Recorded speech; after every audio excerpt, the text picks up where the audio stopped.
Днес с Божията помощ искам да прочета няколко стиха от апостол Павел към Колосените, 3 глава, после ще кажа коя е тема там проповедта.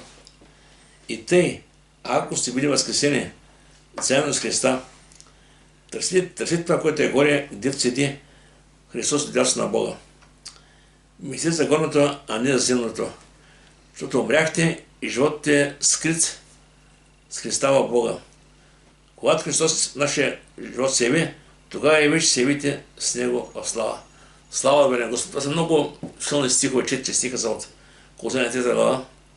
И това е в основата днеска проповедта ми.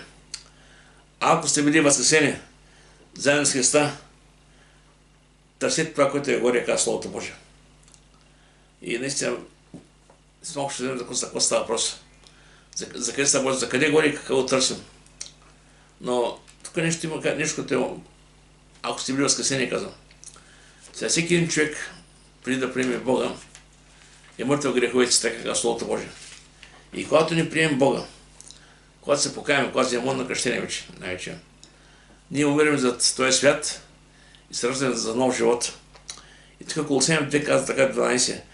Погребани с Него в кръщението. Когато се потъпим вода, ние умираме за този свят, за греха, за миналото. И когато един от отрече и съм за нов живот, в който бяхте и възкресени с Него, чрез вяра в действието на Бога, който го възкреси от мъртвия. И вас, които бяхте мъртви чрез прегрешенията ви и невръзаните с плотското естество, вас са живи с Него, като прости всички престъпления. Слава бъде на Господа сега. Когато говорим да мислим за горе, за небесното царство, Филипяните 20, апостол Павел казва така, защото нашето гражданство е на небесата, откъдето очакваме спасителя Господ Христа. Нали, реално истински живот е не на тази земя, на друго място. Това е един в който преминаваме, докато отидем там. И това е място, в което всеки един избира своето бъдеще. Къде иска да бъде за вечността? Или при Бога, или без Бога. Или в рая, или в ада. Това е самата истина. Няма следно положение. И в Коринтяни, 2 глава, апостол Павел пише за себе си, че е бил в престъпление и Бога завел в рая. И той е видял много неща. Но каза, видях такива неща, които няма как да ги принеса, да ги изкажа. Сега дума, небето няма налог.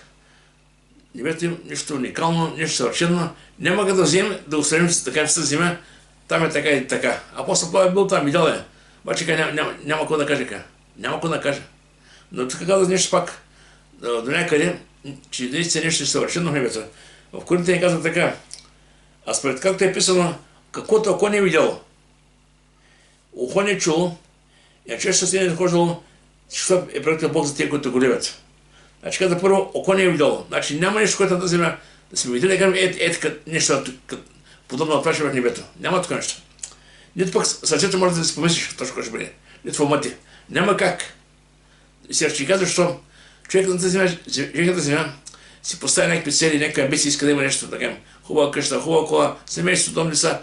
Това са неща, които са за човешката земя. Обаче, когато се отдава за небето, няма сравнение. Нямаш кой да кажеш, така ще прави, така ще прави, така ще и ще бъде там в небето, за небето. Не. Словото Божие каза се, че нещо, което човешки ум не е дохождало, това е преготвил Бог си, които го любят. Виждаме, че причината за това да получим, че ние го обичаме. И не напазно, когато Исус запитаха, коя е голяма заповед закона, помниш какво ставим? Да възлюбиш Господа своя Бог, правата, и да обичаш ближника като себе си. Виждаме, че любовта е в основата на взаимоотношенията между човек и Бог и между християните. Любовта. Представете си, ако ние само знаем за Бога, имаме много знания, но не познаваме Бога, не общуваме с хората около нас, какво става? Ставаме като фарисеите. Ще знаем много ще говорим, но Исус каза фарисеите, ще това, което говорят, не учат това, което правят така, защото говорят така, не вършат. И тук нещо много интересно казвате в Колосяни сега. В Колосяни.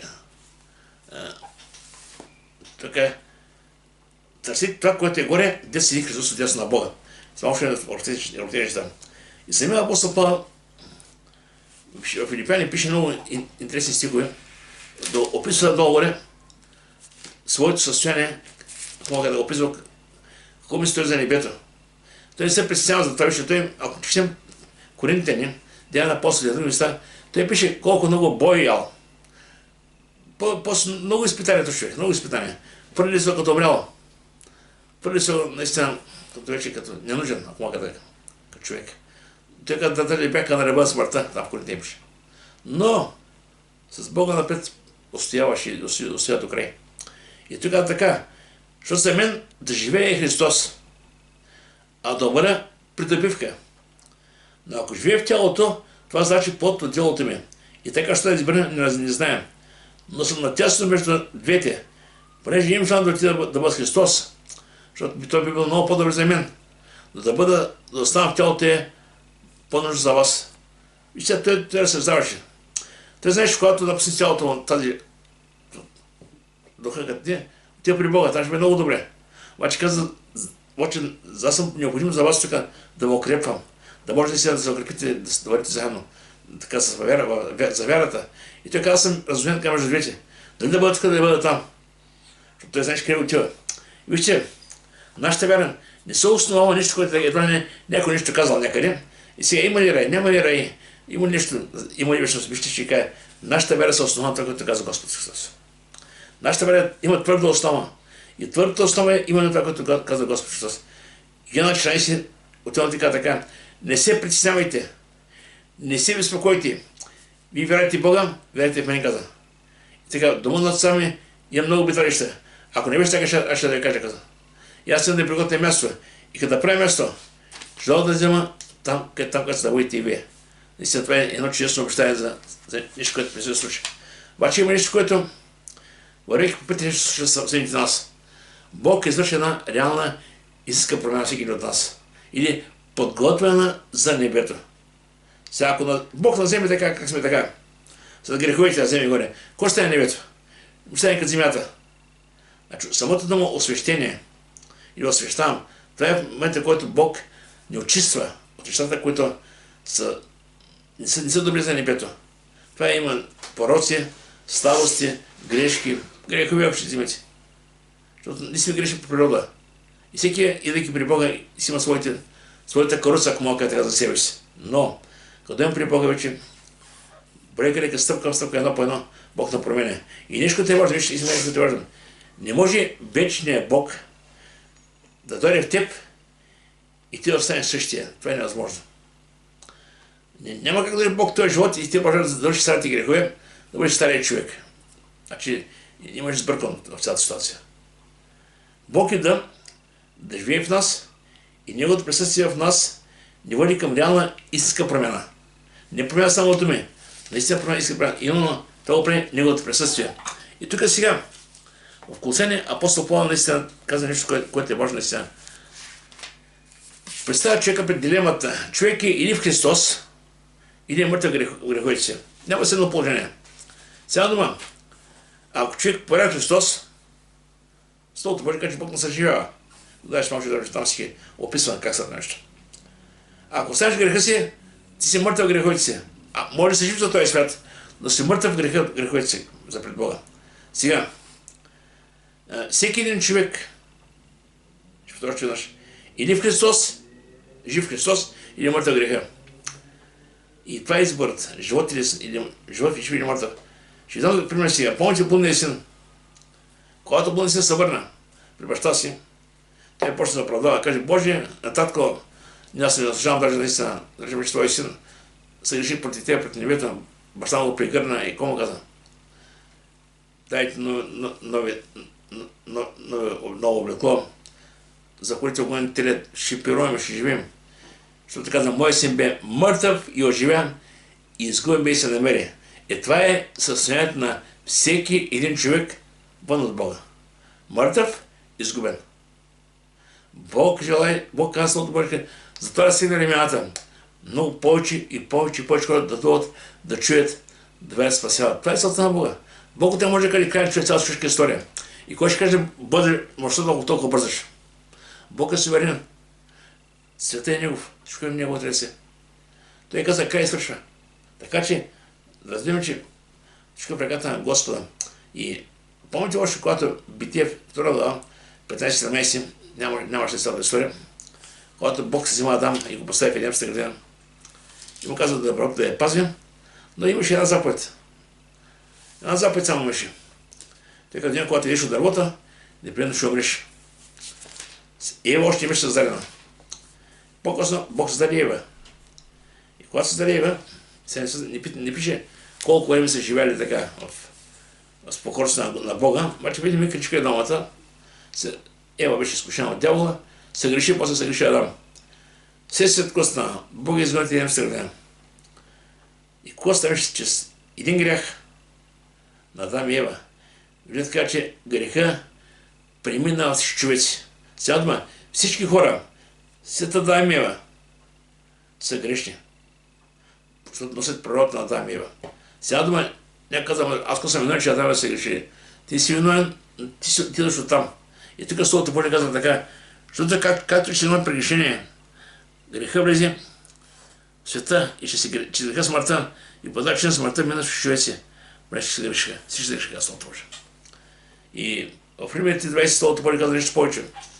Поне си се грешиха, никой не заслужава се прославя при Бога. Представете си какво става. Никой няма очи да каже, Боже, аз съм правилен, аз служавам Бога в името. Няма как. Кой си сте? И не грешни, който пътува към ада. Но Рима 6.20 виждаме алтернатива, че Словото Божие казва така, защото заплатата на греха е смърт, а Божия дар е вечен живот в Христос нашия Господ. Виждаме, че наистина има вече надежда за всеки един човек. Сега, Божие Слово не говори ясно за два вида човеци. Вярващи, невярващи, праведни, неправедни, благочестиви, нечестиви. От една страна са хубавите хора, от една страна хората, които живеят в грях и по никакъв не се променят. И така Словото Божие казва така, и тъй, ако сте били възкресени заедно с Христа. Как става, вижте, тук се описва в Ефесяни, казва, как става ти съживяване, вижте сега. Значи, разбираме, че всеки от нас, живейки в този свят, без Бога е бил мъртъв греховете си. Тогава как може да се живи? Мъртъв, кой може да се живи мъртвеца? Само Бог. И казва така, и съжи вас, когато бяхте мъртви, чрез вашите престъпления и грехове. Всеки един човек без Бога е бил мъртъв. Това е истината. Идейки Бог живота му, приемайки Христа, Бог не се живява. И да нов живот. Слава да бъде на Господа. И нещо, което е важно, в Второто Петсенска така, ако е някой в Христос, той е ново създание. Старото примерно, ето всичко стана ново. И тук долу продължава сега. Бог обаче, който е богат с милост, поради голямата любов, с която не озиви, даже когато бяхте мъртви, че вашите престъпления са живи заедно с Христа, по благодат спасение. И като се наскъси, свърши да си в Него, в небесни места, в Христа Исуса. Сега малко трудно разбирам как хем в небето, хем тук, хем си в Него, хем си в този свят. Вижте сега, нека погледнем малко духовен план. Словото Божие казва така, който се съединява с Господа и не с Него, това е Коринтия 6:17. Съединях се с Господа и ставим едно с Него. И още нещо повече. Словото Божие казва, че глава на църквата е Христос. Ние сме Христово тяло. Ние сме едно. Сега, ако Христос е в небето, ние сме Христово тяло. Ние сме в тази земя си още, но сме и в Него. Словото Божие казва, вие не сте вече свои си. Слава да бъде на Господа. И нещо е важно. Като знаем, че кои сме, вече Словото иска да живеем нов живот. Значи да не правим компромис с миналото си. Когато сме били в този свят, сме живели както живее този свят. Когато приемем Христос, вече започнем да мислим да живеем както е живял Христос. И казва така, тъй, защото, както Христос бе възкресен от мъртвите, че славата на Отца, така и ние да ходим в нов живот. Не стария, не миналия, нов живот, казва Словото Божие. Защото ако сме съединили с Него, че смърт подобно на Неговите, ще съединим, че съкъсяване подобно на Него. Както Исус Мария възкъсна, така и всеки от нас ще умре в този свят, ще възкъсне на в небето. Словото Божие казва, че този, който възкреси Христос мъртвите, ще възкреси нашите мъртви тела. Това е колко чудесно съзнание. И какво е следствието вижте, ако си бил съживен с Господ, възкресен? Следствието е това. Търсете това, което е горе. И да търсим Божията воля и Божия план за нас. Ще дам се какво значи Божията воля. В Еремия, гледай 13, Словото Божие казва така. А знае мислите, които мисля за вас. мисля за добро, а не за зло, да й дам бъдеще и надежда. Така за Бог. Значи Бог има мисли, Бог има промисъл за твоя живот. Понякога човек да се казва, вече не знам какво да мисля. Не виждам бъдеще. Не виждам альтернатива. Виждам в момента сега всичко става скъпо. Заплатите малки. Има много неща, които стават, които докарат хората до депресия, ако мога така. Не виждат изходния път. Но изходния път за всеки един човек се върху Христос. Христос винаги има план за нашия живот. Вижте в Соломон, притча каза така: Господи, ще моите неща, не ми отказвай. Не ми дай, каза, богатство, да не ми да се възгорди, да каже, кой си ти, бе? Аз съм. И да ми дай каза скъмност, да ми да откана и да се греша. Дай ми хляба на времето. Че колко мъдро. Човек, когато има много, си мисли, че е много способен. Той има, защото е способен. А когато няма, прави много неща, които да задоволи нужди си и понякога се грешава. Словото бъде казва, дай ми хляба на времето си. Сега, Исаия 55:8-9 казва така: а знае мислите, които мисля за вас. Мисля за добро, когато е Еремия. А Исаия каза, моите пътища, всеки вашите пътища, нито моите помисли не са помисли. Виждаме, че Бог има промисъл всеки от нас.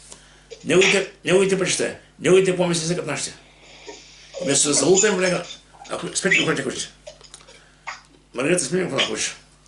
И понякога наистина човек се лута в безходицата, искам да кажа, че благодаря. Бог винаги има изкорен път. Вместо да се тревожиш за живота си, какво ще правиш, по-да се довери на него. Кажи, Боже, ти знаеш. Моите пътища си достигат до тук, твоите пътища са много по-големи. Твоите помисли, защото Боже каза, моите пътища и вашите пътища имат тази, както земята от небето. Така че по-добре ме се мъчим с нашата мъдрост да се оправим. Тоест, нека по-лесно да видим на Бог, може нека бъде твоята воля. И сега тук даже е дало едно предупреждение за хората, които злоупотребяват с вярата, ако малко е така. Филипяни 3 глава казва така, защото мнозина са, за които много път съм казвал, а сега с плач казвам, се обхожда като врагове на Христовия кръст, чиято светлина е погибъл, чието Бог е коремът и чието хваление е това, което е самотно, което дава отбуси на земните неща.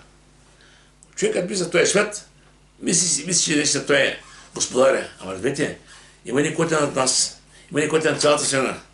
И той каза, довери ми се. Потърси ме, жила пред тебе, ще покажа. Всичко към него трябва да се вижте. Целият свят, прегата на Бога.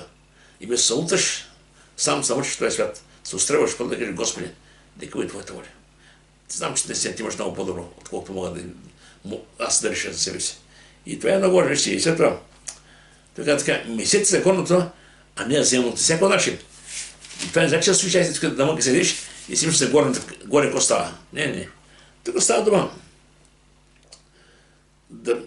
Да мислим за духовните неща преди всичко. Всичко прегата на Бога. Бог е този, който движи целия свят. Всичко в неговите ръце.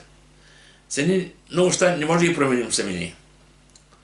На Бог може да промени всеки един човек, даже всяка една ситуация. Така че относно нашето мислене, в притча 27 каза така, какви се мисли човека му, такъв е и той. Ако човек почне да мислите си, ама ти сега става, ама ти що не става, ама ти, да почне да мислиш, кажи Бог остава някъде извън твоя живот. Защото ти мислиш, ти ще правиш живота. А защото сега стоиш. Разберете, мислите са точно мястото, където се води духовната война. И ако човек губи битката мисли си, понякога губи цялата битка, за жалост ви казвам. Не ти допуска дявола да ви говори в ума. От тебе ще не става, ти така, чакай. Какво да ми каже дявола в ума? Аз знам какво ми каза Бог. Бог каза, вие сте мои деца, вие сте мои синове, мои дъщери чрез вяра. Аз съм приготвил за вас вечно с небе. Ама ще дявола горе, ако си иска. Това нека си говори. Важно е кого слушаме разбирателно. И първо Петро 2.11 апостол Павел, Петър, извиняйте, каза, възлюбени, умоляваме като пришелци и чужденци на света. Значи хора, които преминават и заминават в този свят. Сега, когато хората не вярват в вечността, за тях няма друг свят, това е живота. Те се опитат времето, което на тази земя, да го фокусират само така. Всичко прави за тази земя. Ще работим повече, ще правим повече пари. Едва ще правим големи работи. Ето кога? Така свърши дни и беше всичко било безвидено. Вместо да плаща на Господа, да държиш на Бога, да търсиш Божия промисъл в твоето бъдеще, се мъчи само със своите сили. И не си до никъде. Всичко се от това, което мисли в главата. Вижте, нашите действия са следствие от нашето мислене. Сега, Бог желай нашите мисли и копнеш да бъдат свързани с Него и с небето. Това е много. Искам да кажа, че ако не мислим прекалено много за тази земя, няма да е време да мислим за Божиите работи. Сега последно, ако се правим едва не точно правиш и правим планове за земята, за живота на земя. И едва не Бог остане някъде в едно бъдеще време. Бог и днес сега, Бог се да опоеме на Него и Бог е този, който е сега, kada няма сега, няма забравя.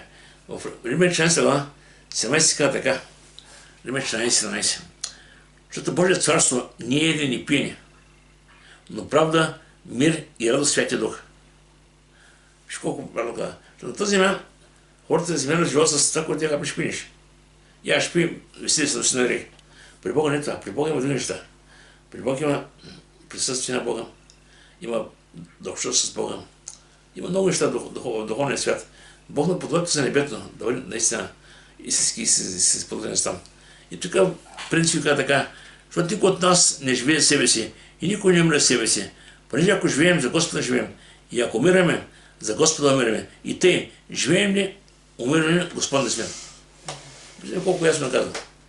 Така че мисля се напъваме как да живеем повече, как да осмислим живота си. По-скоро са дори на Господа. Бог знае всичко. Бог е алфа омега, човек знае край. И да се замъчиш, кажи по-хубаво. Господи, нека бъде твоята воля. Самия апостол Павел, в Коринтяни, чувата глава казва така. Аз не се притеснявам това, че външният ми живот тлее и заминава. Не се притеснявам. Нормалният човек, когато постарява, побелява, прави бръчки, става все по-красив, докато се отидем. Обаче апостол Павел казва така. Затова ние не се безсърчаваме. Но ако и да тлее външния наш човек и ако умира, какво казва?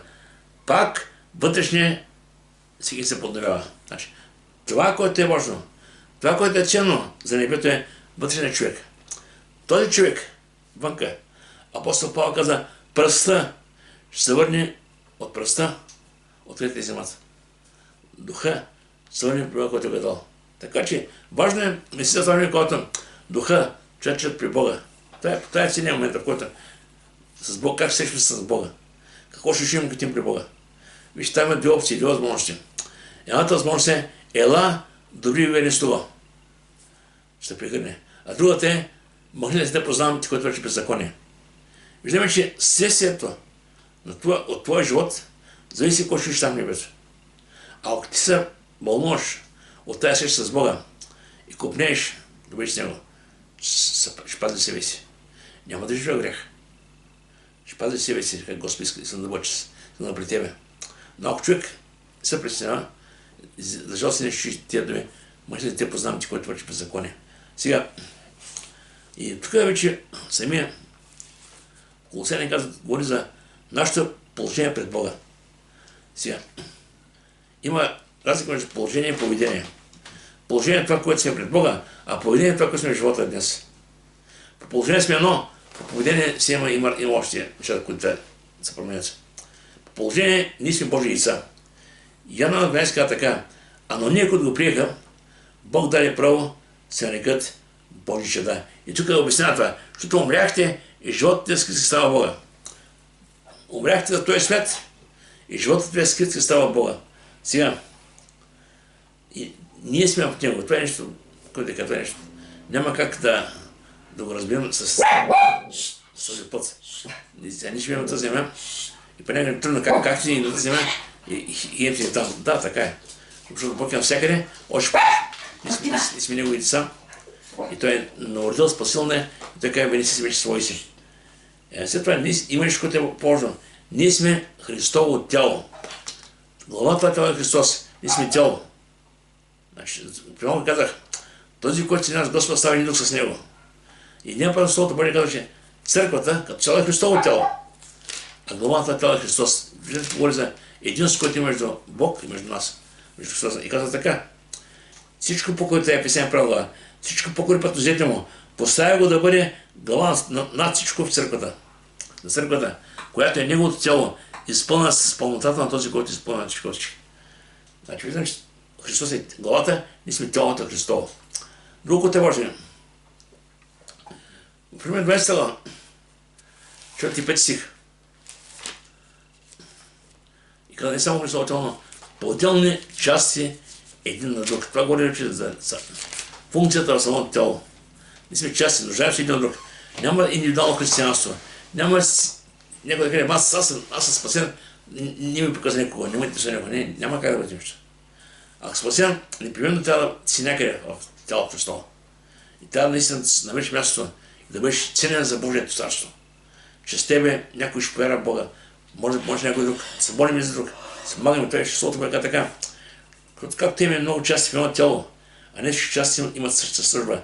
Така и ние мнозина сме едно тяло в Христа, а сме части, всеки от нас, един на друг. Това е много важно. И сега, после апостол Павел при Колосяни за променения живот, вече живот, който наистина не само говори за промяна, но вече има и наистина промяна в истински смисъл на думата. И казва така, такъв сега ще четем сега. Колосяни 3 от 5 до 10. Затова умъртвете в природните си части, които действат на земята: блудство, нечистота, страст, зла пощявка, себелюбие, което е идолопоклонство, поради което иде Божия гняв върху рода непокорните, в които и вие някога сте били ходили, когато живеехте в тях. Но сега отворите и вие всичко това: гняв, ярост, злоба, хулене, срамотна говорене, асоциация. Не сложите един друг, поне се събрите вече стария човек с делата му и се събрите в новия, който се подновява в познаването на образа, този, който е създал. Виждаме, че едният стари човек тлее, заминава, а новия се подновява. Така че от нас зависи колко ще подкрепяме, стария или новия. И нещо, това наистина трябва всеки от нас да разбереш. Идем при Бога таки, които сме, това няма проблеми. Но идейки при Бога, Бог новоражда, очиства и вече прави в нас ново създание. И този нов човек от нас купне за нещо съвсем друго. Римляни, 8 глава. И сега дума: купнежа, който има сърцето, показва на къде пътуваш. Сега има хора, които идат при Бога на купнея за все повече от този свят. И къде виж сега? И кажи му, ако ти обичаш греха в този свят, също трябва да идеш при Бога. Тогава дошъдеш при Бога. Какво тръща Бога? Ти обичаш да си в тинята, обичаш да си греха, обичаш да вършиш това, което вършиш, макар че е грешно. Идеш при Бога, дошъдеш тогава при Бога. Какво тръща Бога? В Словото Божие казва така: защото тия, които са плътски, купнеш за плътското, а тия, които са духовни за духовното. Понеже купнеш за плътта, значи смърт, а купнеш значи живот. И казва така: ако живеете плътски, ще умрете. Но ако чрез духовно мъртвявате, трябва да се действие, ще живеете. Колко ясно казва. Така че тази борба е непрекъсната, цял живот. Плътта винаги ще купне за греха, а духа ще купне да си за Бог да бъде издигнат, да си дойде на Господа с Бога. И както при малко казах, в Словото Божие, апостол Павел каза: считайте себе си живи за Бога, мъртви към греха. И даже такова обяснява така. Така вижте себе си мъртви за греха, живи за Бога Христа Исуса. И те да не царува греха още смъртно тяло, да се покорят неговите страсти. Не да представяйте телесни части като оръдие на неправата, не представяйте себе си на Бога като оживение от мъртвата и телесни части на Бога като оръдие на правата. Сега да не сами представим себе си или на Бога, или на греха. И от наистина това е нашия избор на неща. И някой ще каже наистина как да се пребори с слабости, грехови пороци. Това е най-голям, така наистина, най-голям въпрос. Първо, преборен става тук в главата. Ще кажа, защо битката е винаги в битката. Ако човек загуби битката в ума, губи и всичко останало. Затова е необходимо обновяване на ума чрез Божие Слово. Започваме да четем Словото Божие редовно, да мислим върху него, да съждаваме. И ако някъде Бог не изключава, ако има някъде грех в живота ни, оставете греха вече. Защото лично това не е шега работа. И Евреите 15 така: ако ние чуете гласа ми, не закоревявайте сърцата си. И сега дума, не се причини от чуете. Казваме, това са сериозни неща. И тук Словото Божие казва сега. Вече говори състоянието на вярващия. Казва в Ефесяни 5 глава, от 3 до 5. А блудство и всяка нечистота и себелюбие, Не си да споменат между вас, като прилича свети. Нито самотни, ни празни приказки, нито подигравки, които са неприлични там. Да бъде благодарение. Затова добре знаете това, че никой бъдник и нечестив и сървец, който няма да си Божие царство. Никой да не имаме с празни думи. Разберете ме, греха, който живеем, е важен пред Бога. Бог вижда всичко. Ние може да се пазим един от друг, може да правим много неща, които другите не виждат, че и пак днес пак няма намера. Но може да им пред тебе, пред мен, пред Бог ще минава. Апостол Павел беше в Словото Божие радикален относно греха на освещението. За промената, която тя стане в нас. Вижте, Евреи 12:14, то си много пъти систем така. Търсете мир с всички и оно освещение, без което никой няма да види Господа. Значи Бог се да ви реална промена. Не само на думи, да ви живот. И живота, който живееш, показва кой живее в тебе. Ако е Бог, ще има промена. Ако няма Бог, няма да е промена, разбирате ме. Тя промена не идва от себе си. И тук в Словото Божие казва така. В Солнце. Понеже това е Божията воля, вашето освещение. Иде, вашата подготовка за небето, това е Божията воля. Ние да им прибягваме такива като сме. Живота на тази земя е една подготовка от Бога към нас за небето. Чрез Словото, чрез Духа, Бог не подготвя. Оставяме греха, оставяме слава си, оставяме прочее, обръщаме себе с Господа, работим за новия човек, стария човек тлеви, заминава, а ние иска да бъдем с Господа. И казва така, защото Бог не е приготвил призвана чистота, а на святост. И който отхвърля това, не отхвърля човека, на Бога, който ви дава Святия Дух. И след това да място разбираме, че Словото Божие каза, нищо нечисто няма влиза в Божието царство. Така че сега да става да разбереш колко е важно. И каза, отвърнете всичко това. Сега някой пъшка, какво има да отхвърля толкова? Вижте, там тук дава и не праши съвети. Неща, които са ежедневие, но вижте колко са важни съвети, така. Затова, като отхвърлите лъжата, лъжа, говорете всеки сбиране си истина. Защото сме части един на друг. Другото е, гневете се, без да се грешавате. Слънцето да не се разменяме това. Гневете се, какво значи това? Понякога може да се някакво. Да му кажеш нещо, което не е добро. И те остава, това да остане така. Още да не си оправите с нещата. Прощете си, прегърнете се и продължавайте напред. Дето остава грехът, гневът да остане между вас.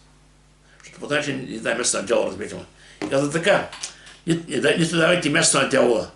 Който е крал, да не краде вече, а по да се труди, като върши сърцето си нещо полезно, за да има да отдели на този, който има нужда.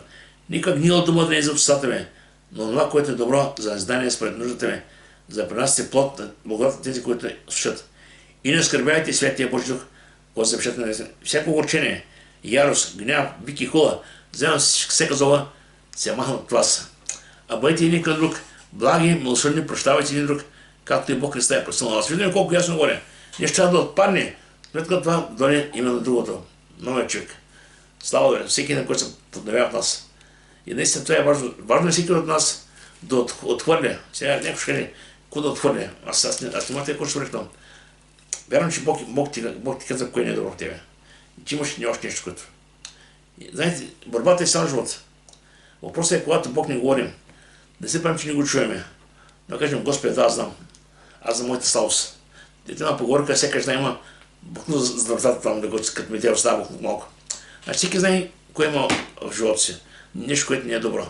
Вместо да остава там, за да укри, по-добре каже, Господи, това е моят живот, това съм аз. Аз сам не мога, да ще можеш.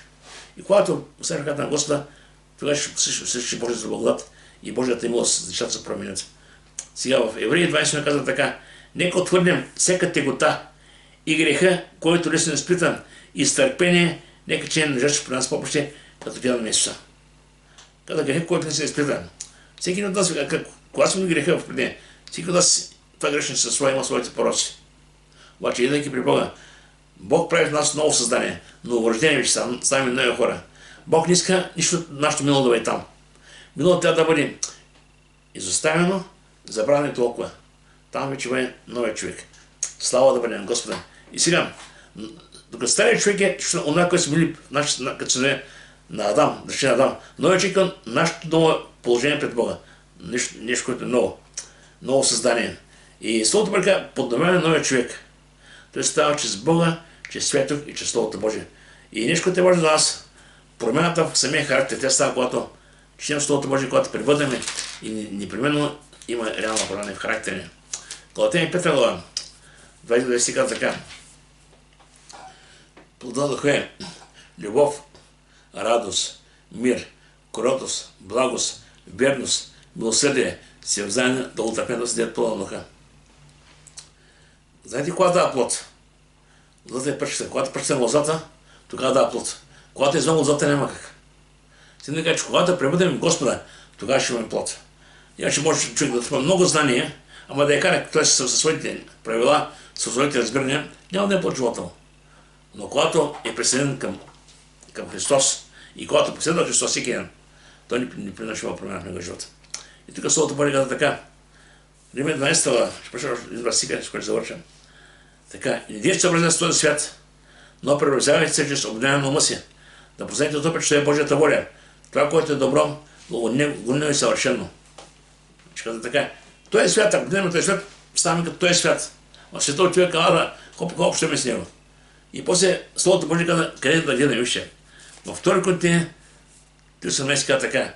А всички ние с открито лице, като в огледало, гледайки Господната слава, се преобразяваме в същия образ от слава в слава, както Духът Господен. Сега дума. Човек Словото Божие, изпълнят се с Духа всеки ден. Общуваме с Бога. Полека, Бог да приготвя за нас вечността. Бог иска да направи наистина да бъдем готови за там. Стъпка в стъпка, едно по едно. И знаете, когато човек приема в огледалото, иска да ми наистина един чист образ. И така е Бог, когато приема към нас, иска да е Христос в нас. И наистина това е нещо, което върши Бог в всеки ден в живота ни. Ще се промяна. И в такива някои неща, които говорят в прав текст. Облечете се, претърпяйте си един друг, прощавайте си, завърши истинска искана любов. И самата промяна, която Бог върши в нас, показва, че Той живее в нас. И разбира, всеки един човек иска да живее добър пълноценен живот. Но живота има само това, когато ти поканиш Исус в твоя живот. Защото има този живота. Без него този живот е безмислен. Ден за ден, стъпка по стъпка вървим и при мен всичко свършва. Но с Бога има алтернатива. Имаме вечен живот. Нещо, което няма как да човек да го преосмисли. Има Словото Божие казва, че Бог е приготвил тези неща за тези, които са Негови, тези, които го любят. Нека Бог да благослови. Нека така се запомним сега. И нека да не забравяме, че Бог много обича. И ако сме били наистина басени с Него, нека да живеем като Него. Да търсим това, което Бог има за нас. На тази земя говорим, ще правим което е необходимо, но съзнанието си, така им, Господи, ние сме Твои. Оставим си цялото Твое ръце. Нас много Той свят, какво казва. Нас много казваш си. Бог да благослови.